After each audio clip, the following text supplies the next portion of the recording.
رسول اللہ صلی اللہ علیہ وآلہ وسلم نے اس وقت جب آپ کے گرد صحابہ کی ایک جماعت بیٹھی ہوئی تھی فرمایا کہ مجھ سے بیعت کرو اس بات پر کہ اللہ کے ساتھ کسی کو شریک نہ کرو گے، چوری نہ کرو گے، زنا نہ کرو گے، اپنی اولاد کو قتل نہ کرو گے اور نہ عمدن کسی پر کوئی ناحق بہتان باندھو گے، اور کسی بھی اچھی بات میں اللہ کی نافرمانی نہ کرو گے۔ جو کوئی تم میں سے اس عہد کو پورا کرے گا تو اس کا ثواب اللہ کے ذمہ ہے، اور جو کوئی ان بری باتوں میں سے کسی کا ارتکاب کرے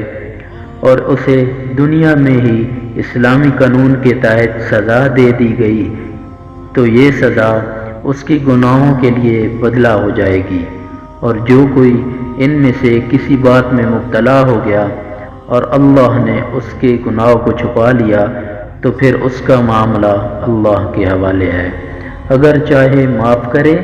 اور اگر چاہے سزا دے دے۔ عبادہ کہتے ہیں کہ پھر ہم سب نے ان سب باتوں پر آپ صلی اللہ علیہ وآلہ وسلم سے بیعت کر لی۔ صحیح بخاری حدیث نمبر 18۔